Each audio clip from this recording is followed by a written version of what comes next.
We have a full house tonight.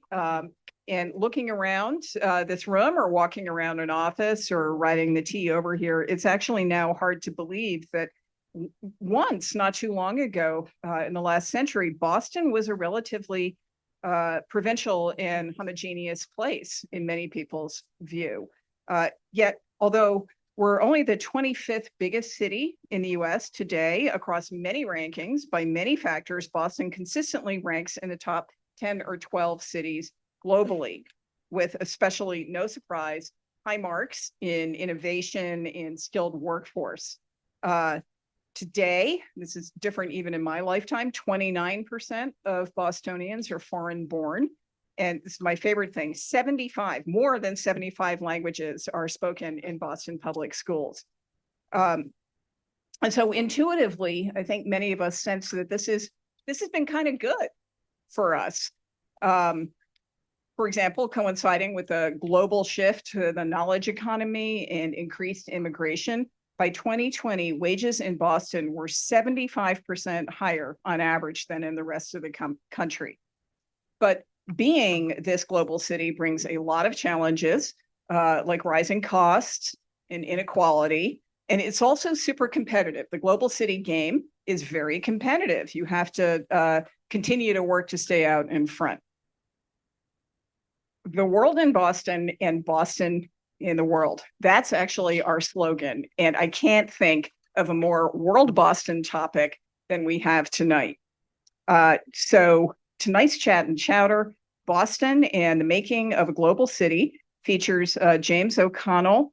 I'm Mary Eintema. I'm the president and CEO of World Boston, and we're so happy to have all of you here in the room, many of you in the room, and on Zoom.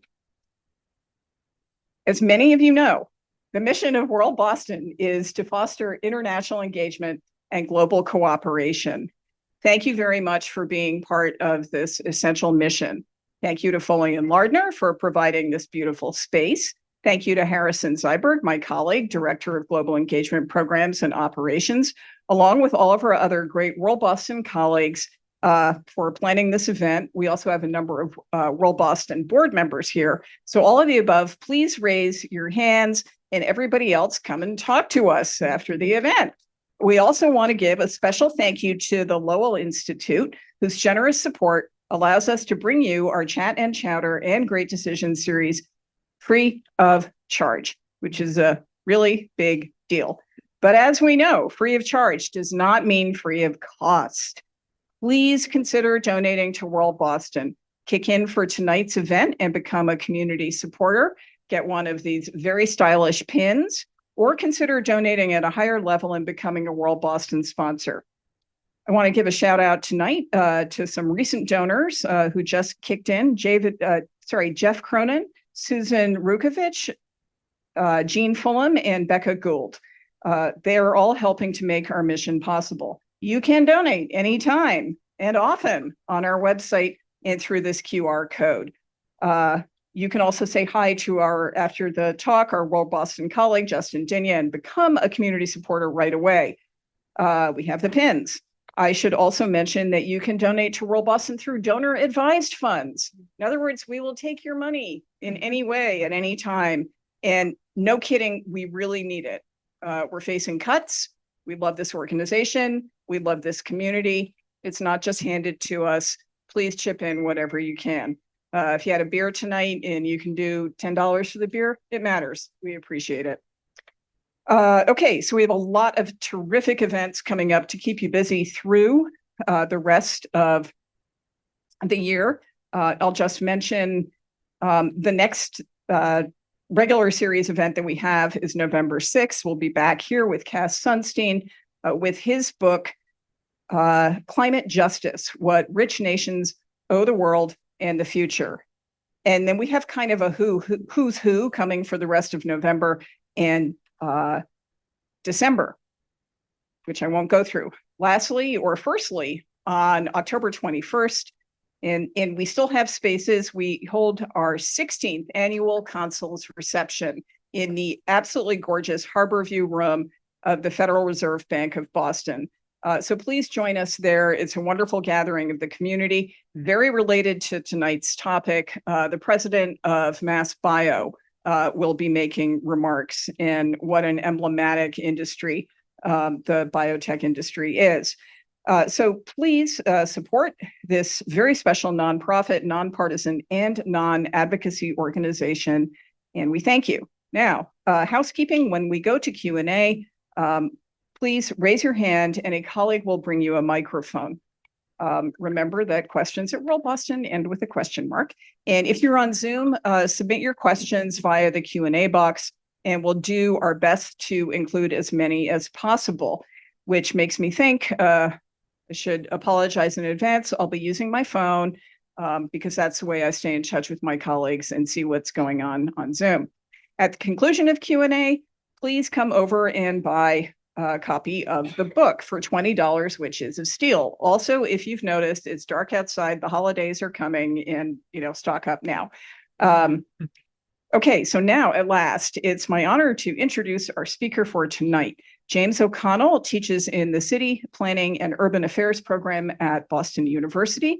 His other books include The Hub's Metropolis, Boston's Suburban Development, From Railroad Suburbs to Smart Growth, Dining Out in Boston, A Culinary History, and Becoming Cape Cod, Creating a Seaside Resort. Jim has a PhD in urban history from the University of Chicago. He was formerly a planner for national park sites in New England and New York State. He leads urban planning and design tours of different areas of Boston, Cambridge. Let's welcome James O'Connell.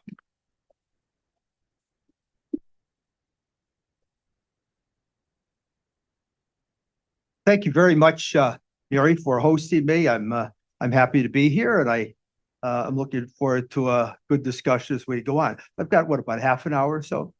Okay, just because I know that we're a bit behind here. So let me see. Oh, geez, I lost the thing. So I'm the sort of one of the things I'm interested in as a planner, and Mary introduced me as someone who worked for the National Park Service, but my real heart is in economic development and kind of what makes cities, metropolitan areas, regions work. And that's what I'm always interested in. So a previous book that I wrote here, The Hub's Metropolis, this was trying to figure out how the whole metropolitan area developed, the planning and development of metropolitan Boston. There's a lot in the city of Boston, but how it all comes together. So I kind of worked on that a decade ago. And then thinking about the topic, teaching the topic, I said, well, what other angles are there? I'm saying, well, how about the impact of globalization upon a place like Boston or global cities in general? I didn't know too much about the field, but I got into it. I've taught a class now 8 different times at Boston University. Okay, here we are. So I thought, how does it work with globalization? And I'm a student of American cities, American urban history, and American cities, Americans don't talk too much about it. But if you go to other parts of the world, Europe, the Far East, East Asia, the Persian Gulf, there are lots of studies of globalization and the effect upon those cities, and very, very competitive. There are cities around the world who have their city plans, like Seoul, based on becoming a top 5 global city, whatever that means. So I discovered that there's a whole field here that really we aren't addressing that much in the United States. Never mind Boston. I thought it was kind of ripe for a book on Boston. Here I am. So let me start the story in 1980. Some of you might remember this. Boston's 350th birthday. And Mayor Kevin White at the time, one way he wanted to celebrate it was to have a big conference, and it was called Great Cities of the World Conference. And of course, that implied that Boston was a great city. In 37 cities, the mayors were invited. Not always the mayor would come, but maybe a deputy mayor, a planning director. But Ed Koch came from New York, and Teddy Kollek came from Jerusalem. And it was a week-long thing. And, there were, by this time, we'd gone through the 1970s, there were a lot of issues in Boston, which weren't positive. But people sensed that there was a new Boston. There was a real turnaround. And so here's how it was received in the Boston Globe and elsewhere. Okay, here it is. Here's an editorial. A great dirty city.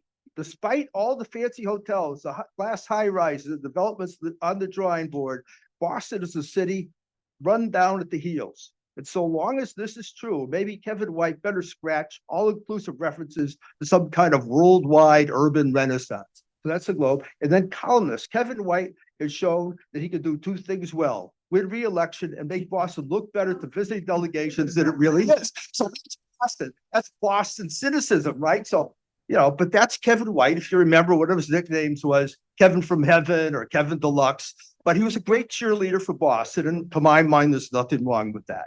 So that's going to set us on to our story. So here, let's look at the 1970s. And, it was a mixed bag. Things were turning around, but it had its biggest population decline percentage-wise of any decade, even more than the 50s and 60s. A lot of people were heading to the exit. Look at that, 120,000 people. The notorious busing crisis, eroding traditional industries. This was part of the Rust Belt. But also, you had a downtown skyline that was growing. The service sector was growing. The community celebrations that we take for granted today, the July 4th celebration, the tall ships, a lot of things were happening. Boston had kind of a vibe. It was kind of dirty old Boston, but I think maybe there are a lot of people here who can remember that. So here we are, factors related to globalization. What starts happening in the 1980s? China begins to open to the world, just begins. We have no idea how it's going to turn out. The rise of the financialized economy, the service sector. Then things like personal computers, smartphones, the emergence of the easy air travel, ubiquitous air travel, development of container ships. A lot of things happened that really could kind of kick into gear the globalization that we know today. So I'm going to talk about two different books which kind of lay out the story. One is Saskia Sassen, who was at the University of Chicago at the time. She's at Columbia now. And she had this study, The Globalization, Global City, 1991.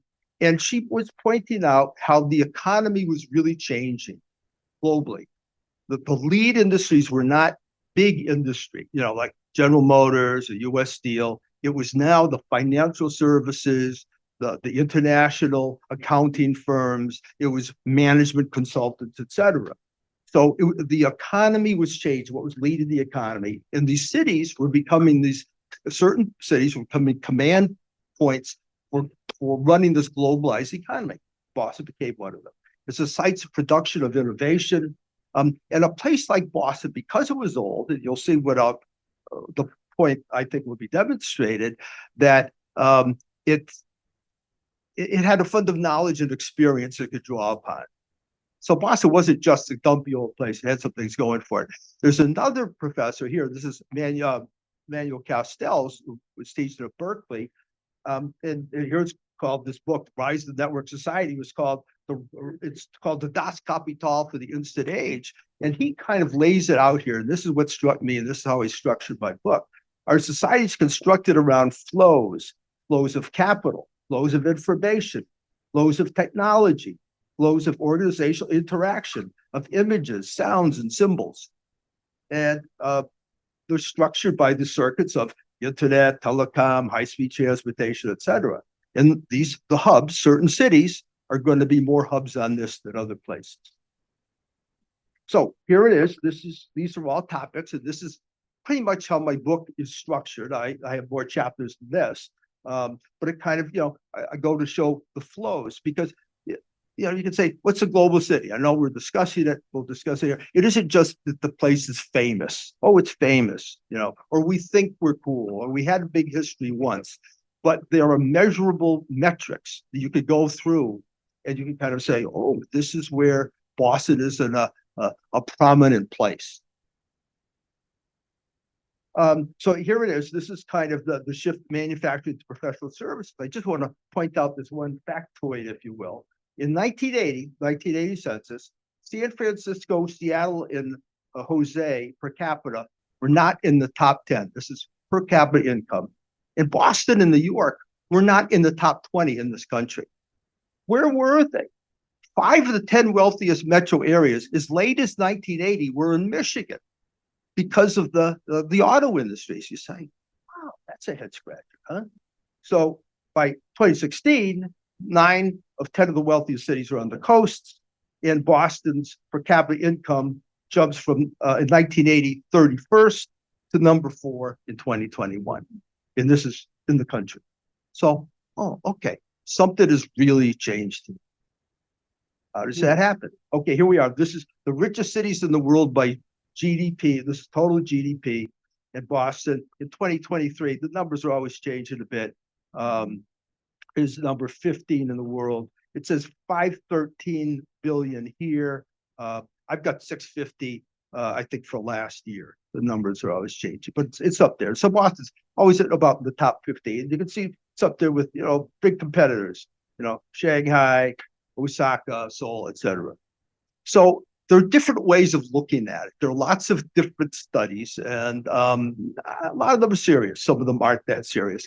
You could either rank cities by number, and I'll go with that in a second, by metrics, or there have been studies that have kind of said, here are the different types of global cities and certain cities that fit into these categories. For instance, global giants, London, New York, Tokyo, very obviously. Asian anchors, Beijing, Hong Kong, Singapore, etc. And then the knowledge capitals, and that's where Boston fits. So I'm going to get into that a lot tonight. I don't think that surprises us. Just here are some of these benchmarking studies. Oxford Economics. These are all, I think, blue ribbon. I mean, there are hundreds of studies that have been ranking global cities. But within the past year, number 8 for economic competitors, A.T. Kearney, 15. Okay, they're all over the lot, right? Global financial, there's a global financial center 19th that's been lower, but still in the top 20 financial center. Number 6 for patents and scientific papers in the world. Number 2 for talent. I think we really have that. That's really tremendous. In global AI cities, which is just a brand new measure, 15th in the world. Not at the top. We aren't Silicon Valley, but we are a player, and let's see where we can go from there, right? So here we are. Let's get a little bit of the history and just how Boston is really special in this regard. New York is too. New York's, the same age as Boston, but here's how Boston's economy was based on a mercantile trade. It was a port. And by the 1670s, Boston was known as the great mart and staple of the Atlantic world. It was the leading port in British America, North America, South America, whatever, until about 1750. That's 1630 to 1750. And by that time, New York and Philadelphia start surpassing it. But Boston's really still important right up to the Revolution. And we can see the triangle trade. I'm pointing out here, there are different triangles that you have, but one of the most prominent is selling the rum to Africa, where it's traded for human beings, who were then primarily brought over to the West Indies to grow sugar, which is then sent to Boston, where it's turned into rum, etc. But there are a whole bunch of other trade things as well. So I just want to point this out. Has anybody read or do they own the Atlas of Boston History? Oh, you've got to get it. Okay, you really do. This is one of the best, most important books put out in Boston. It only came out 4 or 5 years ago. And it's got about 55 topics. A lot of different contributors. I did the one on suburbanization. But the maps are beautiful. They've got complimentary essays, but then they've got facts in there, which you will find nowhere else. And a group of us worked on it. But this one here shows where the enslaved people from Africa came from, all the ones that were coming to New England. And about 10,000 came in the colonial era. Most of them, of course, went to the South or to the West Indies, but even identifies, I don't know how the research was done, Sierra Leone, et cetera, how many came, but that kind of data. So I encourage you to do that. So here we are, 250th anniversary of the American Revolution. And this is a bit of globalization.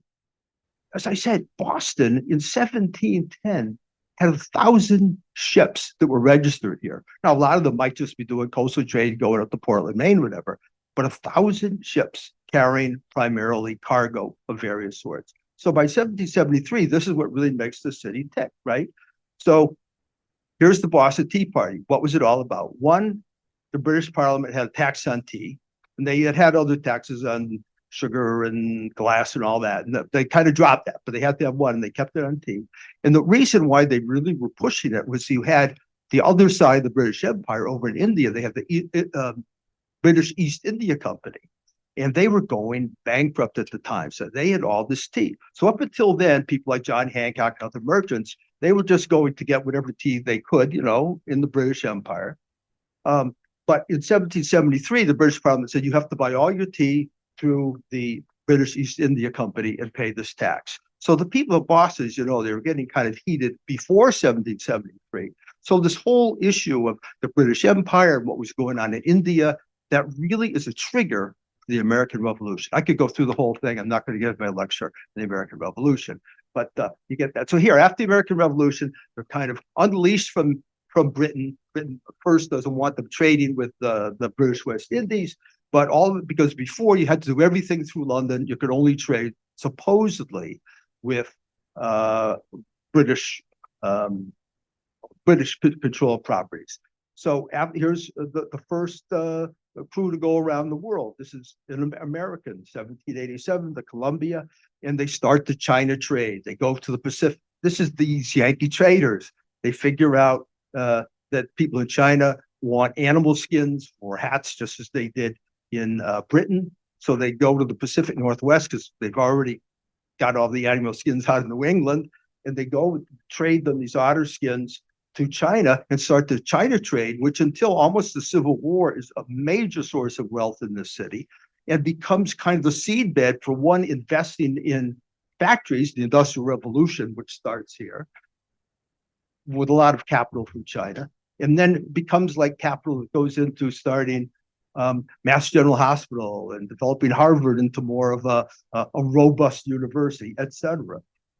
So here's just another map from this Atlas of Boston history. I'm not going to go through the whole thing, but you can see where the trade's coming from Boston, going down to Buenos Aires, going to India. This is in this period after the Revolution, before the War of 1812, going to China, and then a lot of trade with the Eastern Mediterranean, the Baltic, etc. Again, you got to get this, or take it out of your library. You really have, if you're at all interested in Boston history. Maritime trade in U.S. ports. So here's something. New York is a little bit ahead of Boston, but by the time they build the Erie Canal in 1825 and a number of other things happen, it way surpasses Boston. So in this period, 1820 to 1860, the Civil War, you could see in imports, New York is way at the top, but then Boston is number 2 ahead of these other places. The imports are key. If you go down to our waterfront, you'll still see our warehouses today. It wasn't just places where they stuck stuff, but they kind of repackaged it, maybe did some manufacturing there, and then sent it off as finished products, either to this country or to other parts of the world. Here we are, the first steamship scheduled passenger service. The first journeys are taken in 1840. Before that was just sailing ships. You hope the weather was going to be good. When you're going to get there? Well, they started steamship service from Liverpool to Boston. Samuel Kennard, who was originally from Halifax and spent time in Boston, he wanted to go to Boston. Boston was the closest place to England. So New York didn't get service for transatlantic service for another 7 years. So it's like, and so Boston was always a place for the Kennard lines, really up through World War II. You could have gotten your Kennard ship direct to Europe until then. So here he is. I'm going to give one slide on this. It isn't a whole thing. It's more on globalization. The Industrial Revolution, the textiles, the shoes, the metal products were primarily for a domestic market, but it indicates that it begins to become a shift in the way the greater Boston economy works. And after the Civil War, well into the 20th century, it shifts away from the global economy to a more domestic economy. But I cover all that in my book, What Happens in the Meantime. Some good stories. Just here, want to show the population growth for Boston. 1800s goes by 35%, 1830s 41, 52, 46. So these up until 1860, Boston the whole economy is driven by global trade and the harbor. That's the thing that really kind of triggers the revolution, of course. After the Boston Tea Party, the British Parliament shuts down the port of Boston. I mean, 100%, no ships in, no ships out.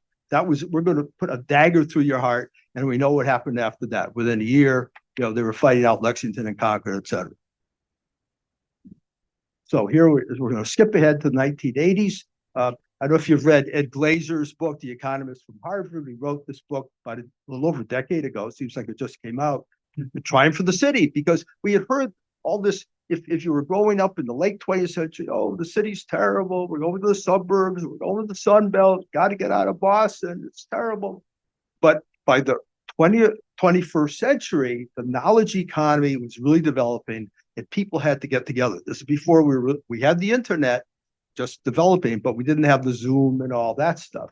So cities become brain hubs. It's cities everywhere, downtowns everywhere in this country and around the world really start to develop. People are moving back to the cities. Here we are. It's about the knowledge economy. You talk about the knowledge economy. This metropolitan area is the epitome of it. I'm going to just go through. We were just chatting about the role of MIT. This is a study that was done almost 10 years ago now.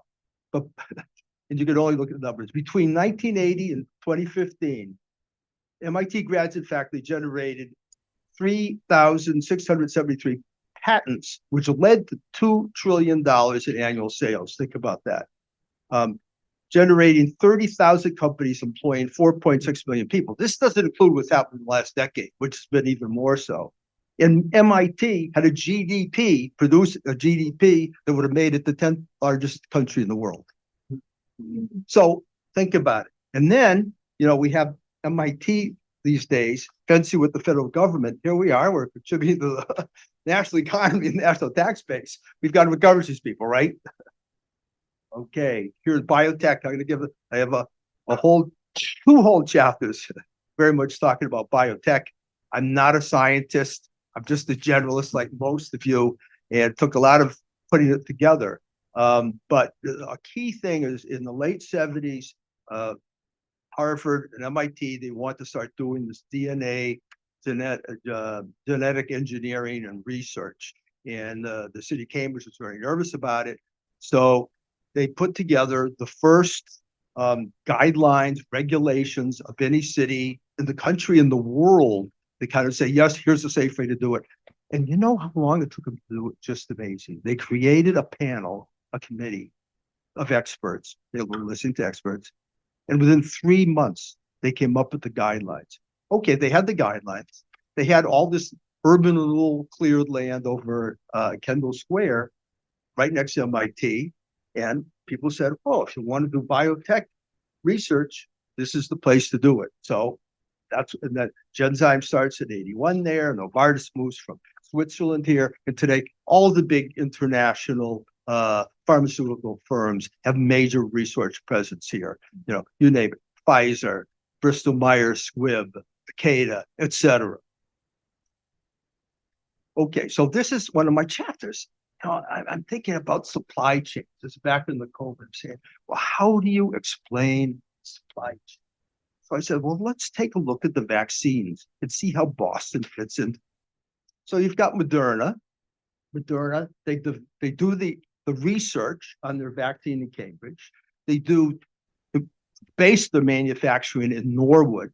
They have a contract to do more manufacturing in Portsmouth, New Hampshire. And then this is how I guess they were doing the vaccines. Then they have to send it to Indiana Catalent, who then puts it into the vials, whatever, and kind of then has it ready for distribution. So that's a bit of that supply chain. The Pfizer, the BioNTech, who develops the vaccine for Pfizer, they're out of Germany. So Pfizer makes the basic ingredients in St. Louis, combines them in vaccine in Andover, and then finishes it, in the vials in Kalamazoo. So, that's a supply chain.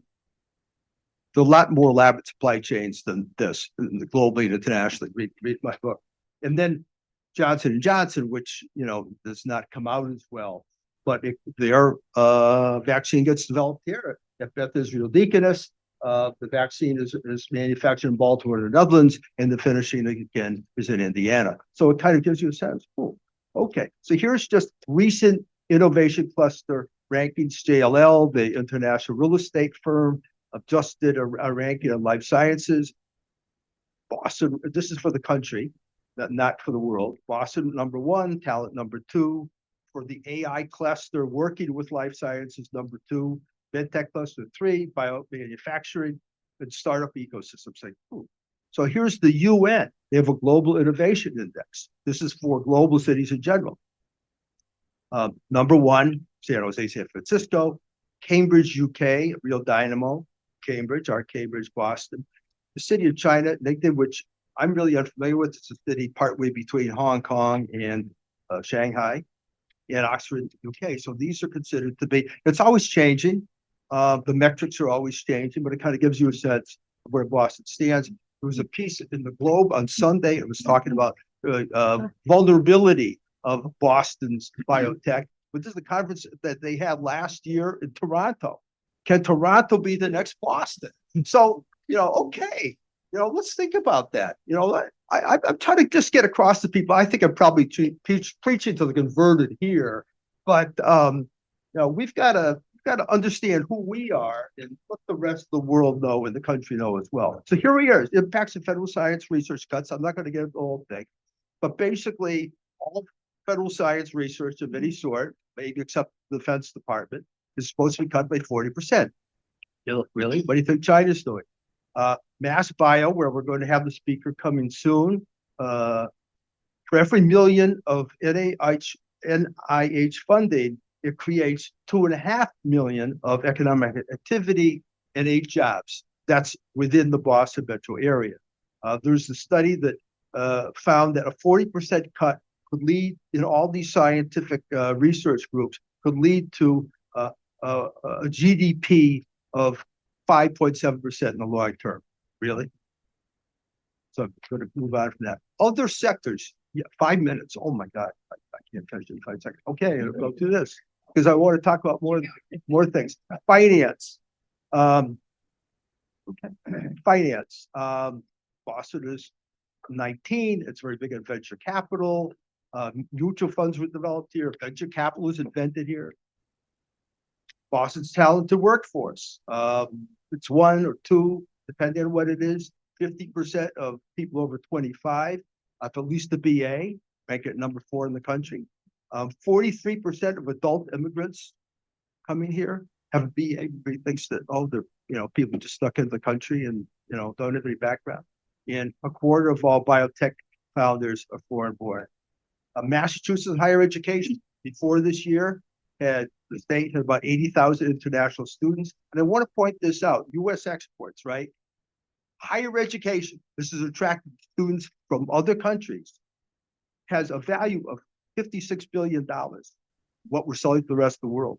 Plus, it's worth more than natural gas or coal or whatever else we're selling to other parts of the world. This is high value stuff that we here in Massachusetts offer. Recent impacts of recent immigration. Immigrants have been responsible for 90% of the net population growth of metropolitan Boston since 1990. If we didn't have people coming from other countries, what would we have, right? About 19% of Boston, Metro Boston, is foreign born. As I pointed out, the different aspects about their credentials. And less credentialed immigrants, all the necessary jobs, custodians, landscapers, workers, and hospitality, whatever. Those are necessary jobs. Those people need to be properly compensated. And what kind of a society would we have without doing that valuable work? Here we are, Logan Airport. Yeah, it goes to flies nonstop to more than 55 international destinations. Probably a lot of you are full of, you have that experience yourself. It's really amazing. You can see all the places it goes through the world. Here are a lot of I've got all this stuff discussed and described in my book. And its growth as a tourist destination. Tourism is between 8 and 13% of the regional economy. It's in the billions. A real increase in total tourists. We have zillions of tourists, and international tourists have more than tripled over the last decades. And then I don't have any time to do this, but Boston's reputation, and I just want to point out a couple of crazy things. Who remembers or knows that Boston tried to do a World's Fair? It would have been for 1976. Yeah, I talked about that in my book. That was a real discovery that I had. The Boston Redevelopment Authority was promoting that back in the day, but the city council was unanimous in voting down the idea promoted by South Boston, because South Boston at the time, basically this is in the late 60s. I'm not going to get into the whole story, but South Boston is very afraid of what would happen if they had a World's Fair, basically down to Columbia Point, where UMass Boston is today, and what would happen afterwards. The Olympic summer bid, which a lot of us probably do remember from about 10 years ago, and what went wrong with that. It was really flattering. The U.S. Olympic Committee said, oh, you know, Boston is such a cool up and coming place. They should be our nominee ahead of LA, whatever. And Boston said, okay, you know, we had our business leaders get on board, and they said, oh, yeah, well, our Olympics will pay for themselves because we're going to get no support from our government. So after they did the numbers, nobody in the private sector was pulling up the money, and the state and the city had to sign an agreement to kind of cover any costs of overruns, and Charlie Baker and Marty Walsh wouldn't go for that. So that was our thing. And they're supposed to be for 2024. It got jiggled away with Paris, and LA is going to get the bid for 2028. No problem. So here we are, just a few things here, which I think anybody who pays attention to the news, you know, how do we maintain the edge in technology and innovation? We have high social, economic inequality. I'm not going to get into the details. Much of it driven by the cost of housing, which I think people are beginning to recognize more and more is something we have to create more housing, a lot more housing. The state estimates at least 220,000 housing units. Other people say it's much more. I just want to say the Federal Reserve projected a couple of years back that we'd only create 20,000 new jobs in the state by 2023, but basically because we lack the immigrant labor force, because most of the people coming here who are new blood coming in are coming from other countries. You know, unfortunately, we don't attract people from the Sun Belt to come to Massachusetts much. But people really want to come here from other countries, but we're seeing we're not putting out the welcome mat now. So this is kind of scary. These numbers were projected before this year when we still had a welcome mat out. Other things too, MBTA. So that gets us to the end of my talk, and I'm happy to entertain your questions. Wow, that was great. Okay, so what is going to happen is my colleague Eleanor will run around, and is there somebody else with the mic, or are we just one? Anyway, so let's start with Val back here.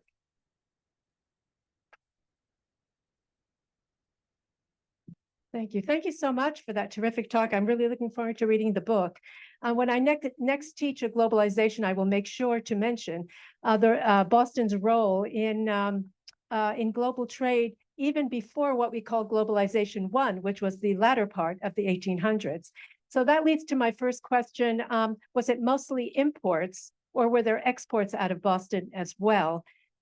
Secondly, you just glossed over the MBTA. Is one of your indicators for a global city the quality and speed of public transportation? Because if that's the case, Boston will be way at the bottom. Okay, thank you.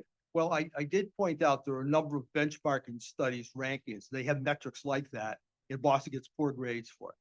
You know, Boston gets not the best grades on a lot of metrics, but it's on, you know, the talent, the universities, and the research that gets the highest grades, which boosts its overall number, but definitely it lags on transit. So, what was your the exports. That was always a problem. Yeah. Boston was great at getting imports, but what did we have to ship to the rest of the world? Well, shipping our textiles, yeah, okay, not too much. Boston did, this is kind of crazy, did ship a lot of wheat from the Midwest as late as the 1950s. And that was finally, that would be brought here by rail. And it was finally done in by the development of the St. Lawrence Seaway in 1959. So Boston always had a problem. That's why they were shipping ice to places like the Caribbean and to India, because they didn't have anything else to send back.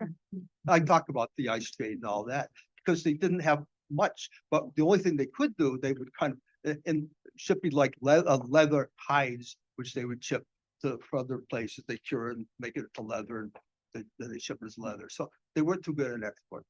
Okay. Not that they were enterprise. So, okay, Ed?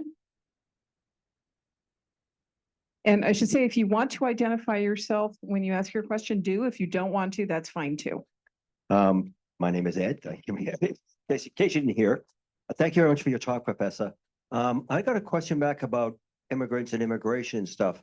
A lot of high-tech people are now the Silicon Valley, out of Silicon Valley, are fluttering, are clustering around Trump, and they count on immigrants. That's their workforce. They've got to be talking to them. And plus, part of what those students come in, it's not only what they pay for tuition, what they spend in here.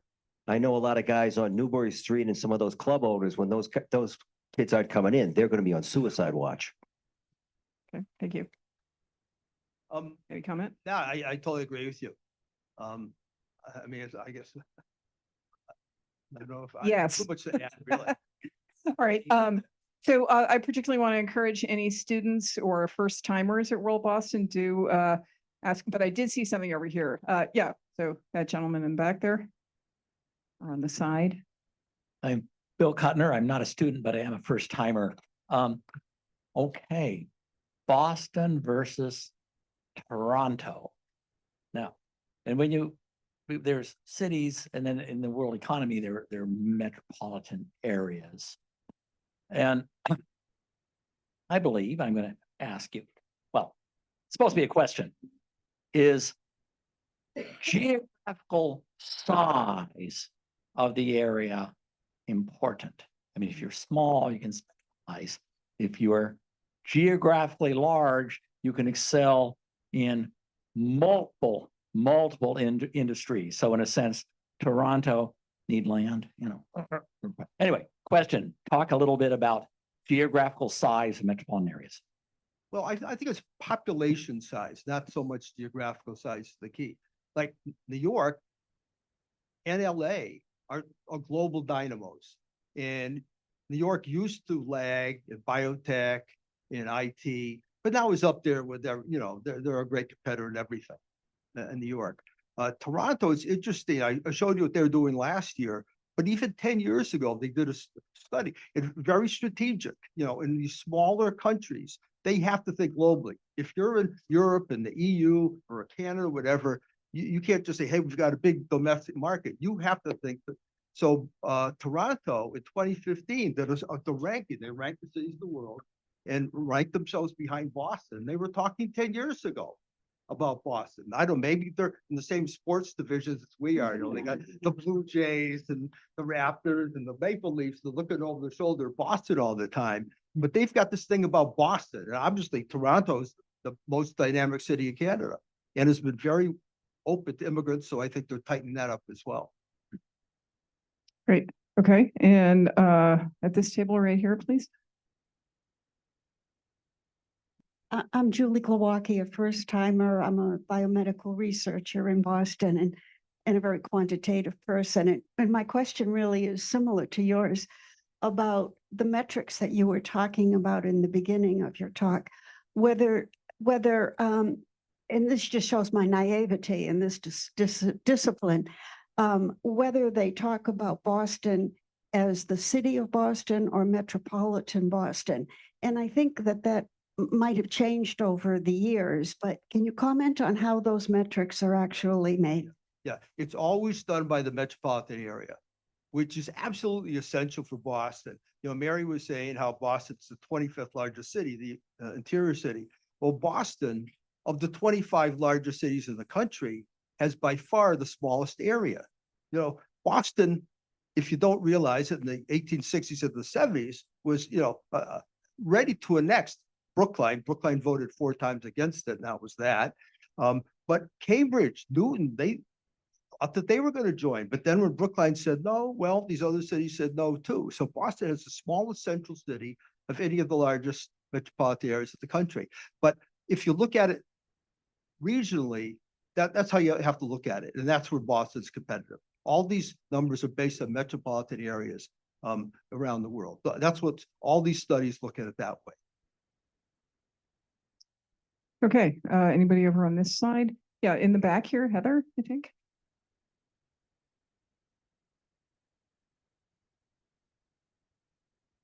Hi, Heather O'Brien. A fun question for you. Could you talk about the role of sports, our sports teams, putting Boston on the map? Thank you. Absolutely. And again, that's something that wasn't a big deal. I mean, obviously you had major league teams going back to the 50s, 60s, 70s, but it's something which has become a much bigger deal globally in more recent years. You have global sports, NBA is global, you've got people in all countries of the world who can follow the Boston Celtics, for instance. So, it's definitely sports become a bigger brand. And, how many people now come to Boston have to take a tour of Fenway Park? I bet until 20 years ago, they didn't offer tours of Fenway Park. I mean, they did. Okay. What did they do? Okay. Well, when did they start that? Really? We can't hear him on Zoom, but okay. Oh, I Let's didn't stay think with they the had. questions, but Well, oh, whatever it great. is, people didn't, now it's the second most, the biggest attraction after Freedom Charlie, isn't it? Okay. Okay. Amazing. All right. Was there another one over here? Yeah, all the way in the back. The city of London is 1 square mile, just so you know. During the 1990s, Boston came into its own before biotech. So what was the impetus that made Boston the pre-Silicon Valley? Because the Wangs, the Data Generals, they were here, and now all those companies are out west. What caused Boston to rise and then fall, please? Well, that was exactly it. Digital equipment, Prime, Data General, Boston. This was back when you had, before the personal computers were big, you might recall, and they were mini computers, kind of a level down for whatever MIT was developing, the big mainframe computers. And that was a total boom in the 70s and 80s. And that was what was behind the Massachusetts Miracle in the 1980s. Mike Dukakis' presidential run in 88. And just, it was great times for Massachusetts. Hadn't seen a boom like that in 50, 60, 70 years. Then the personal computers surpassed those, put them out of business. As you might recall, Olson, who was the head of DEC, he didn't want to talk about personal computers. He said, those are toys. We are not even going to think about it. So that was a key decision that was made where they were on to doing software, more consumer. Boston was oriented toward serving businesses in the computer industry, and Silicon Valley was getting on to serving customers, consumers, and a big difference. And that's a major story. But Boston did bounce back. So actually, okay. And then, so we'll take Warren here.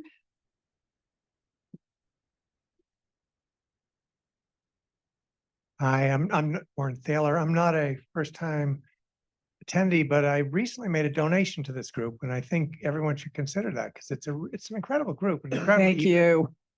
You talk a lot about all sorts of stuff, sports and test industry and education. It's sort of the topic of human capital, and Boston has it.